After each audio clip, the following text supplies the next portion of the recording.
Welcome to Gen Z Hoops, the Gen Z basketball, coaching, and sports business show. What's going on, guys? Welcome back to another episode of the Gen Z Hoops podcast. Today, I'm joined by Sam Feldman, founder of Infinity Sports Management and founder of MEPTI nonprofit as well. Sam, thanks so much for coming on the show today. How's everything going? Ozzy, I'm great, Ashton. How are you? I'm good, Good. man. I can't complain.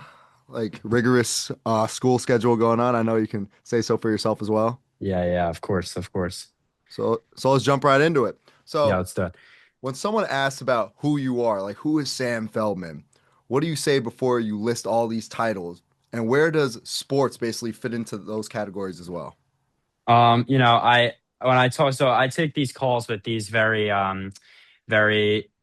experienced professionals like John to set me up, and I talk to agents all across the country and founders, and I always introduce myself. I say I have this AI project that I'm working on, but then I say, I'm motivated, and you can compare me to any Harvard grad because they might be 10 times smarter than me. They might be ready to they might have all these degrees, but I always say that I'm more motivated than anyone else, and I'm ready to attack the industry, and I'm just motivated. So I know as we all at young ages, like I definitely had role models and mentors. Who is someone like it could be a predominant athlete or someone like close to you? Who is like a motivating factor or role model to you growing up? Definitely.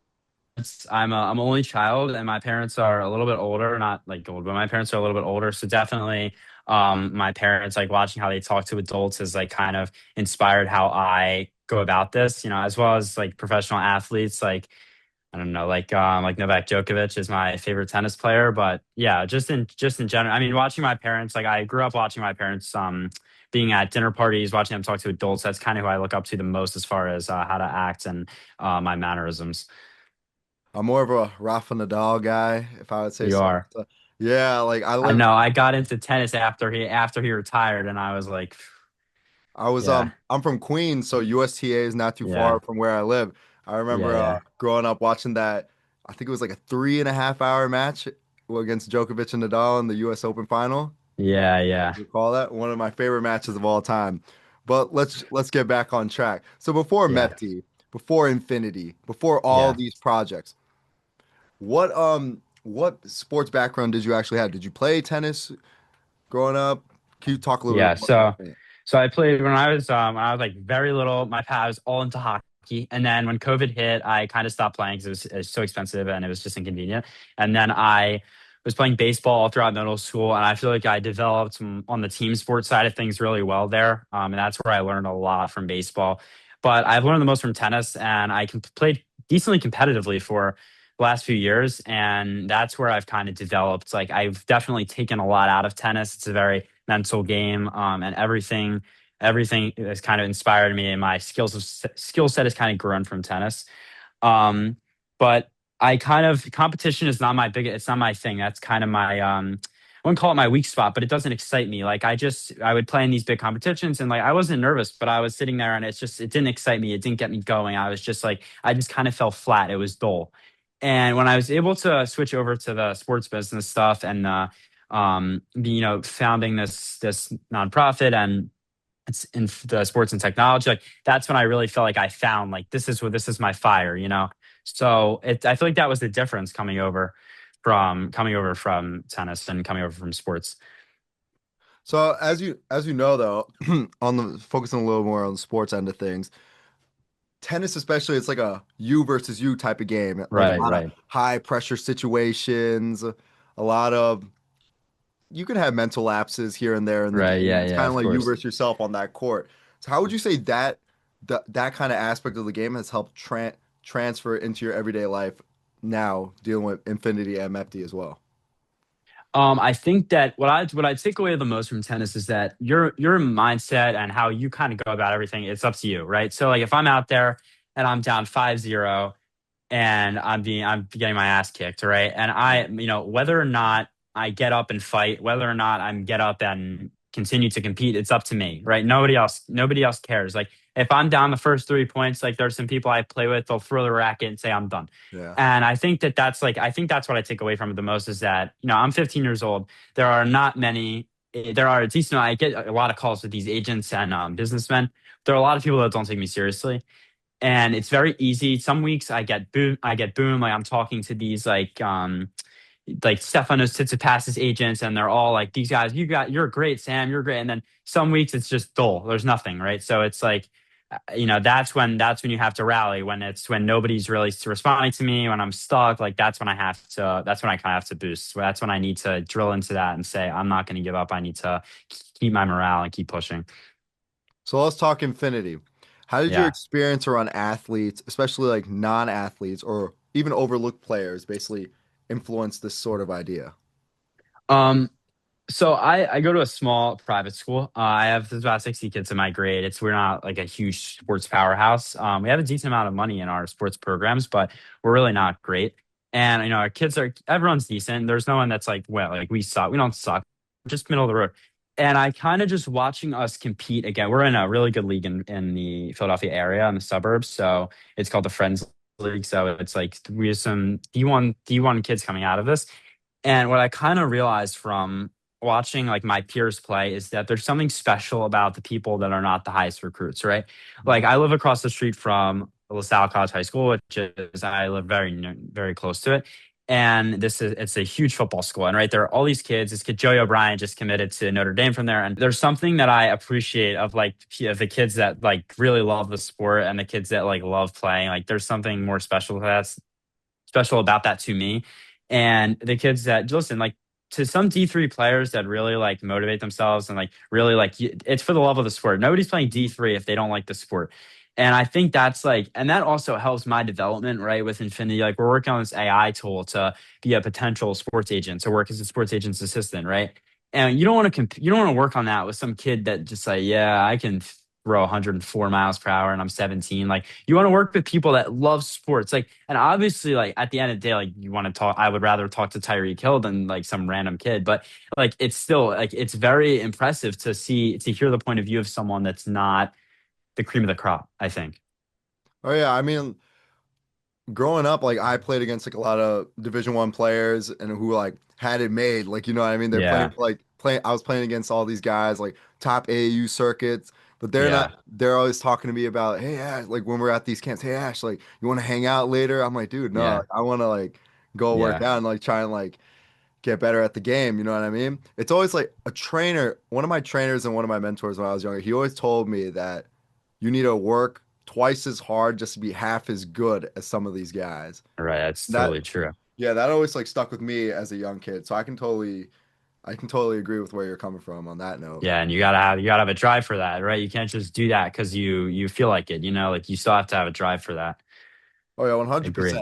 Especially like I'm out this year for my season, so it's like Yeah. I gotta go to PT, I gotta lift on my own, I gotta Yeah. like Yeah. do all Yeah. this other stuff Right. aside from like what my team does, because just to like try and get back. So no, I totally agree on that note.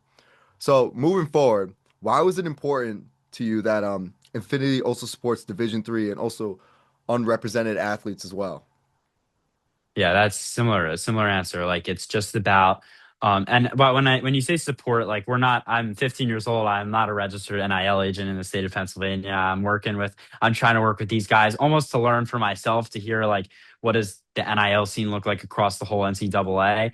And that, as far as the D3 and working with underrepresented athletes is that the underrepresented athletes are an interesting story as far as NIL because sometimes you look at someone like Trinidad Chambliss, right? He's a very inspiring story, like D3 player, and his value and D3, like who are you? I mean, he wasn't a who, he won the national championship, but like he was D3, like nobody heard Trinidad Chambliss. My uncle wasn't talking about Trinidad Chambliss, right? And now this guy is this like he is this national phenomenon, like not phenomenon, but he's like this, he's in very impressive and his NIL value is like times thousand or whatever. And he's very impressive. So I think as far as what there is to see in D3 athletes is that they have the most special stories that come out. And when on the business aspect to capitalize on those cool stories, like what was the kid with that wore the Chinese nameplate in the Arizona State team in 2 years Yeah, ago, and Antonio Brown gave him a contract with CTE ESPN. That was like that's the kind of stuff. I mean, that was D1 obviously, but those those players just they have the most unique stories I find, and that like Arch Manning's cool, and he probably is going to have the most money in him, but to be on the side of a kid that, wow, like when you read about, like, that kid's really special. That's what I think is that's the coolest, most impressive. So now switching lanes, MEPD is a big jump in Yeah. sports tech. What basically pushed you towards such a, let's say, geopolitical transparency work? So I want to sometimes when I take these phone calls and I talk to these agents and I say to them, they say to me like, what are you about? They want to like know, they really want to know who I am before they tell me all this, because at the end of the day, I'm offering them a decent amount. They've talked about my AI, but at the end of the day, I'm not really huge for them. So they're bigger for me. So I want them to like see me, and I want them to in 5 years to look back, right? When I need an internship and I can call them, it's more to say I'm an impressive kid. Like I don't want to just be known for having this sports management thing, which is really cool, but Mhm. anyone can keep throwing darts until they hit something cool, right? But to have two things completely diversified, I think is the most what boosts my stock the most. And especially, I mean, geopolitical movements towards like sports management and AI technology is like three ends of the spectrum there. Right. So, it's also a great way that I just track myself to say like I'm an educated person, and like there's a lot of political stuff going on today, and it kind of keeps my head up, like I don't want to just like it's good to read and to do my own statistics and like read about what's happening here in ice and here like all across the world, like whatever it is, and it's just a way for me to also like pace myself to keep focused on what's going on and to keep my head up. So why do you think such like a youth-driven organization like MEPD like matters right now in the world?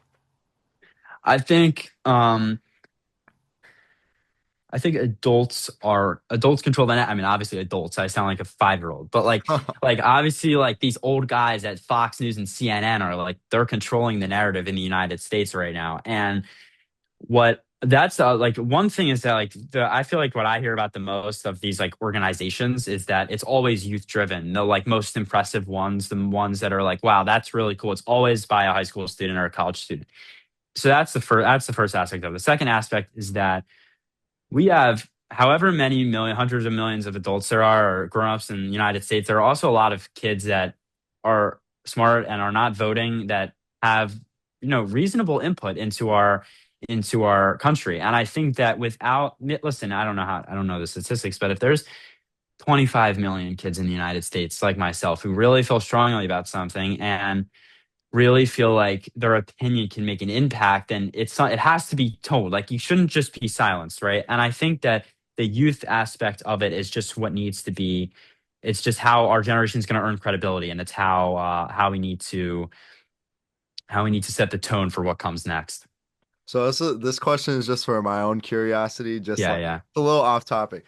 So you're 15, right? How do yeah. your peers like view all this at your respective school right now?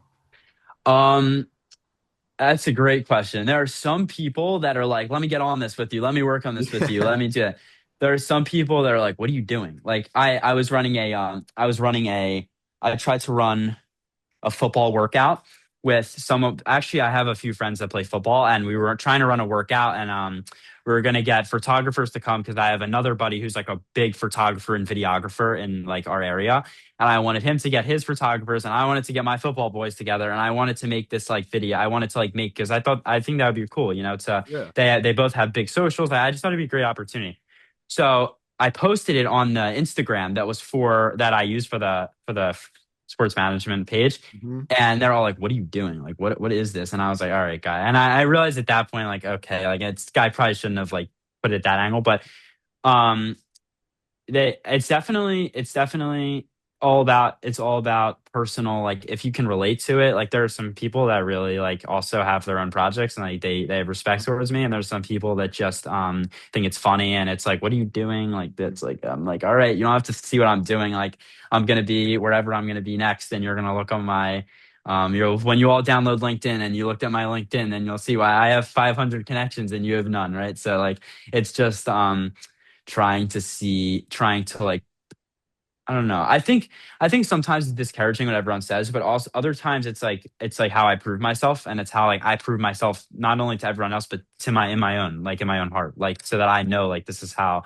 this is who I am, like, and it's the pure acceptance or the pure like approval is just like my own. It's just like how I look at it.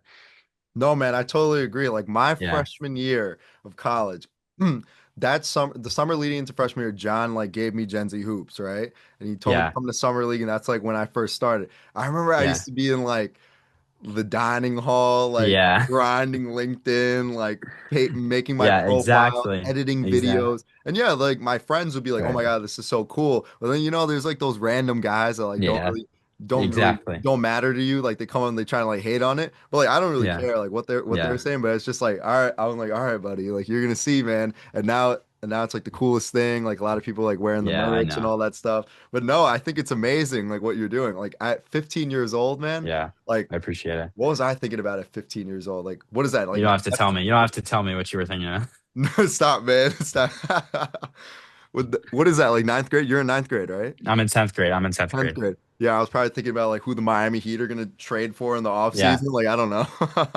Yeah. It's definitely like it's a challenge, and like for my own it's again like it's the same as the tennis thing. Like if I like just listen to everything, like I'm just gonna beat myself up and get down. But like every time like someone hates, it's just sometimes it's like obviously not a big deal, but sometimes like it sucks to hear that. Mhm. And you gotta just get back up. But when I first started doing it, they were all like, I definitely got more hate when I first started doing it. And they were like, Yeah, "What are you doing?" And I was like, because that's when it's like you come out of nowhere and it's like, yeah. "Hey, I'm doing this like AI project." Like it's different. But now I think that I've like stuck with it for the past like I think it's been almost a whole year now that I've been working on this and on the AI specifically.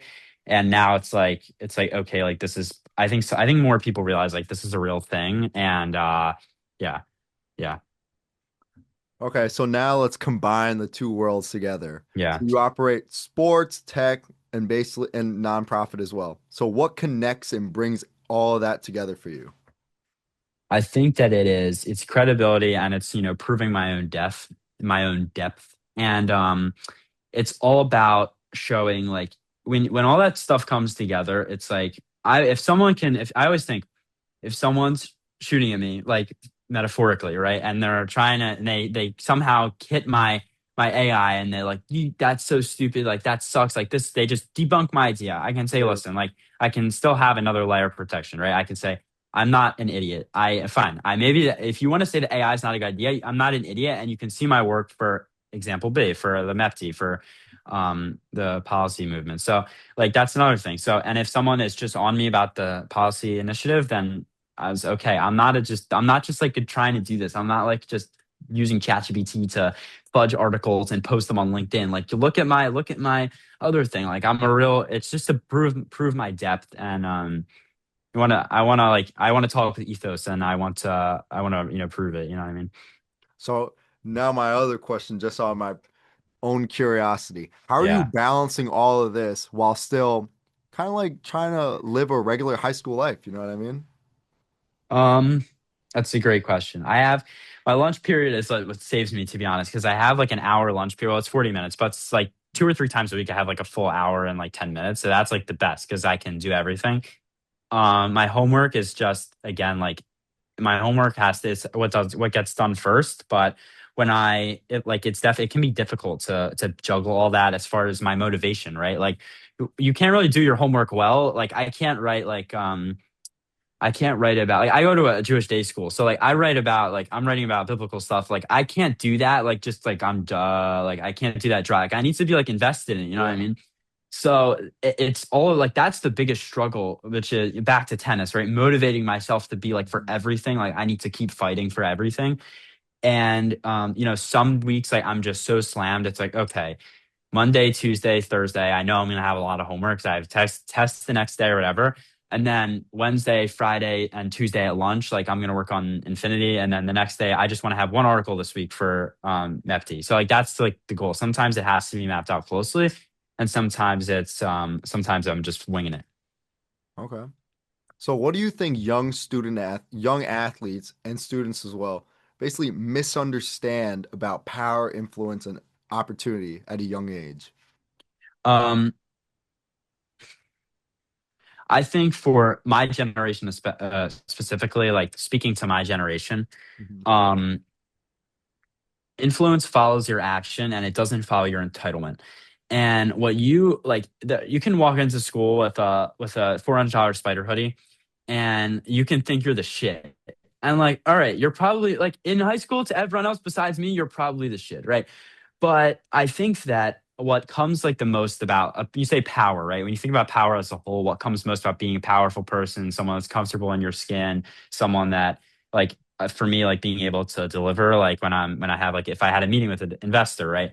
That power is going to come from my own like that entitlement, if it is, if you want to call it entitlement or confidence, that builds from working, that builds from your action. Mhm. And it's very difficult to like you can get entitlement from this, that, and the other thing, right? You can drink the most beers at a party and you're going to be the coolest dude, right? Or you can, whatever it is. Like there's a million different things that you could be entitled, you can feel entitled about. But I think that what that's always going to die, right? Whether it's your clothing or your partying or the girls you're with, that entitlement always dies out, whether it's in 2 years or 3 years or in a month or in 3 days. That entitlement always dies unless it's action, right? But if I have action and I haven't, which I don't, but if I had an internship with Rich Paul, that entitlement's never going to go away because I had an internship with Rich Paul and I worked with him. You know what I mean? So that's like that's what that's kind of what I think of for that. That's a good question. Yeah. To go off of what you were saying just now, I do feel like our generation though, like that sense of entitlement is there without like not doing Oh the work, yeah. not doing Oh the work. yeah. You know what I mean? A lot of people want to get to like the end destination without like putting in the hours, putting in that sort of pain, you know what I Right. mean? Right. To get Yeah. to where Yeah. you want to go. They think like let's say like I'm a freshman, right? And I come into like a Yeah. college program, they're like expecting to play like right off the bat instead of like learning the team's culture, learning the Yeah. plays, like forming a relationship with your players, having that energy. You know what I mean? It's Yeah. just I just feel like for a lot of people that's just like kind of like the norm because like we're a pretty like we are a pretty entitled generation. I would say so for Yeah. myself as well. Like Definitely. Definitely. Yes. I had a great upbringing from my parent. My parents gave me a lot of things, you know what I mean? Yeah. But sometimes when adversity hits, you got to learn how to deal with it in your own way and kind of learn through it Yeah. as you go through the trials. Yeah. I met with a developer for he's a software developer for he's a healthcare startup, and actually speaking with him this week, but he's foreign, and he was telling me I'm talking to him, and we talked for 15 minutes, and then at the end of the phone call, like, I'm about to hang up, and he says to me, he's like, Sam, he's like, your generation is screwed.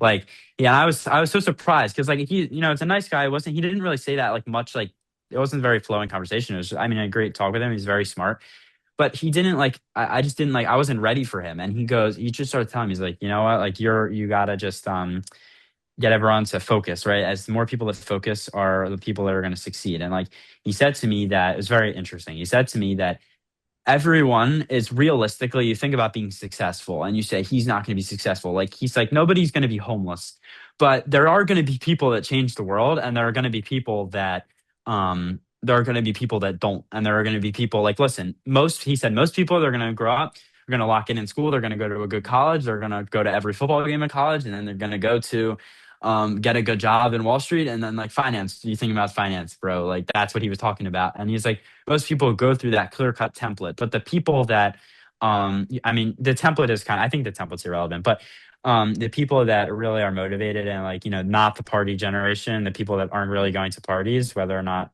whatever. But I just think that, he said like the people that kind of drown it out and do their thing and just really like care are the ones that are going to actually change the world versus just be a real estate agent, So since we're on the topic about getting better and improving your Yeah. own brand and whatever you're striving for, let me ask this final question. What's next for you? That is with the nonprofit. That's what your AI Yeah. development and Infinity. What is next for you? I think that that's a great question. I think about it every single day, obviously. That's why I'm doing all this. But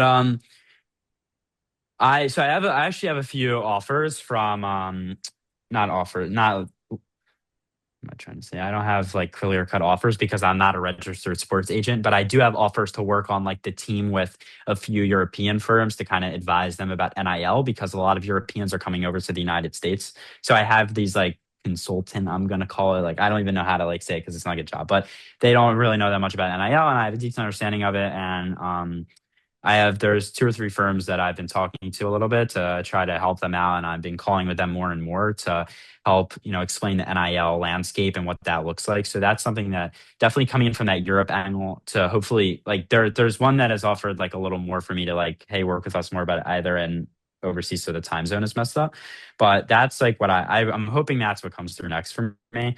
But, my dream if anyone's listening to this podcast, my dream is to work at a big basketball school or even a big football school and implement this AI into there first.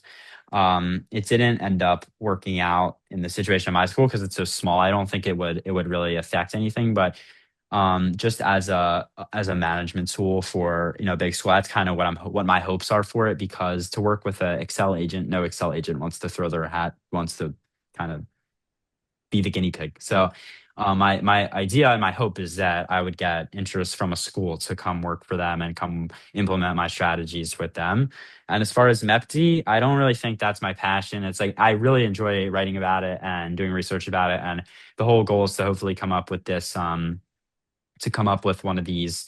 It's not a trailer, but like a short documentary to come up with or when did I say July or August, and to just compile all this information together about this one deal that was America that the United States had done years ago, and it was to find out all the information about it and dig into it and make the short film.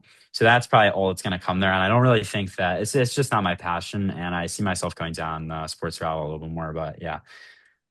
Well, Sam, I wish you the best of luck with everything. Thank you so much, Ashton. Thank you for the opportunity, man. I Like, this is appreciate fun. it. We should do it Thank again. Thank you. We should. Yeah, sounds great. Thanks for listening to Gen Z Hoops.